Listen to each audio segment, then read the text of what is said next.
இன்று மாற்றத்தின் நாள். மாற்றம் உண்டு.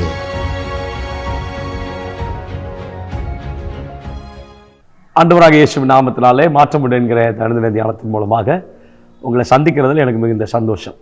ஆண்டவரும் இரட்சகருமாக இயேசுவின் நாமத்தில் உங்களை வாழ்த்துகிறேன். சுகமாயிருப்பேன் என்று விசுவாசிக்கிறேன். தேவன் உங்களோடு கூட இருந்து அற்புதமாய், ஆச்சரியமாய், மேன்மையாய், அதிசயமாக கர்த்தர் உங்களை நடத்துவாராக. அவருடைய கிருபையும் தேவனுடைய பிரசன்னமும் ஆச்சரியமான அவருடைய அனுக்கிரகமும் இந்த வருஷத்தில் உங்களை நிறைவாய் நடத்தட்டும், ஆசீர்வதிக்கட்டும், பலப்படுத்தட்டும் என்று நான் ஜெபிக்கிறேன். யோவான் சுவிசேஷம் 5வது அதிகாரம் 8வது வசனம், Gospel of John chapter number 5 verse number 8. இயேசு அவனை நோக்கி, எழுந்திரு, உன் படுக்கையை எடுத்துக்கொண்டு நட என்றார். Jesus said to him, get up, take up your bed and walk. இந்த சூழ்நிலைகள் நம்ம எல்லாருக்கும் தெரியும். 38 வருஷம் வியாதியாக இருக்கிற ஒரு மனுஷன், எப்பொழுது குளம் கலக்கப்படுகிறதோ அப்பொழுது சுகமடைகிறார்கள். யாராகிலும் ஒருவர் கொண்டு போய் அந்த குளத்தில் கொண்டு போய் விடுவார்கள் என்று சொன்னால் அவர்கள் சுகம் பெறுவார்கள். இவன் 38 வருஷம் இவன் காத்திருக்கிறான்.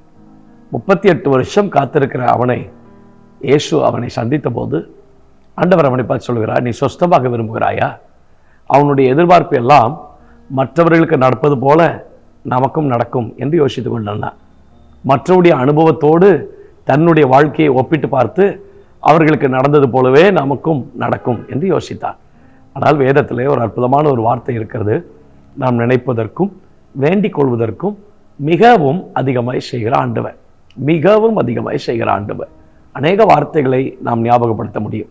நாம் கிரகிக்க முடியாத விதத்தில், நாம் யோசிக்க முடியாத விதத்தில், நம்முடைய அண்டர்ஸ்டாண்டிங்க்கு அப்பாற்பட்ட விதங்களில், நாம் புரிந்து கொள்வதற்கு மேலான விதங்களில், நாம் யோசிப்பதற்கு மேலான விதங்களில் தேவன் காரியங்களை செய்கிற ஆண்டவர். எல்லாருடைய அனுபவமும் தன்னுடைய வாழ்க்கையில அனுபவமாக நடக்கும் என்று யோசித்தவனுக்கு, எல்லாரை போல எனக்கும் நடக்கும் என்று யோசித்தவனுக்கு, எல்லாரை காட்டிலும் வித்தியாசமான முறையில் கர்த்தர் ஒரு வித்தியாசத்தை உண்டு பண்ணி எல்லாருக்கும் நடந்ததை விட மகத்துவமாக, மேன்மையாக, ஆச்சரியமாக ஆண்டவர் ஒரு காரியத்தை செய்தார்.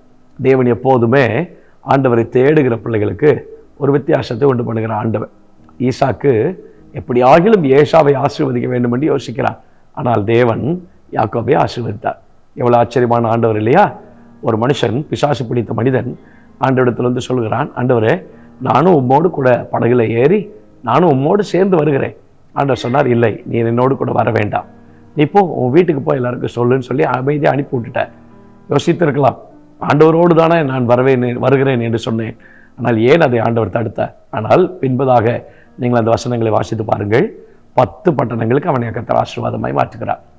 தேவன் எப்போதுமே ஒரு காரியத்தை நம்முடைய வாழ்க்கையில் வித்தியாசத்தை உண்டு பண்ணும்போது மற்றவர்களுக்கு நடப்பது போல, மற்றவருடைய அனுபவம் போல, இதற்கு முன்பு நடந்தது போல, அவர்களுக்கு இப்படி நடந்ததே, இவர்களுக்கு இப்படி நடந்ததே, எனக்கும் இப்படி நடக்கும் இல்லை. கர்த்தர் நமக்கு வித்தியாசமான முறையில், வித்தியாசமான விதத்தில், நாம் யோசித்திராத விதத்தில், அவர்களுக்கு நடந்ததை விட மேன்மையாக, நன்மையாக, ஆச்சரியமாக தேவன் தம்முடைய கரத்தை நம்ம மேலே வைத்து அதிசயமாய் ஆண்டவர் தம்முடைய கரத்தை செய்வார். இன்றைக்கு இந்த வார்த்தையை கேட்டுக்கொண்டு உங்களை பார்த்து சொல்லுகிறேன், இந்த வருஷம் உங்கள் வாழ்க்கையில், ஊழியத்தில், சபையில், குடும்பத்தில், தனிப்பட்ட ஜீவியங்களில் ஆண்டவர் ஒரு வித்தியாசத்தை உண்டு பண்ணுவார். மற்றவங்களுக்கும் உங்களுக்கும் ஒரு வித்தியாசத்தை உண்டு பண்ணுவார். கர்த்தர் உங்கள் வாழ்க்கையில் உண்டு பண்ணுகிற வித்தியாசம் மற்றவர்களை விட அது ஆச்சரியமாக, அது அற்புதமாக, அது மேன்மையாக இருக்கும். ஜெபிக்கலாமா? தேவனே, இயேசுவின் நாமத்தில் உம்முடைய சமூகத்துக்கு வருகிறோம். எங்கள் பிள்ளைகள் அப்படியே ஆசீர்வதிங்கப்பா. எங்களுக்குள்ள ஒரு வித்தியாசத்தை உண்டு பண்ணுங்கப்பா.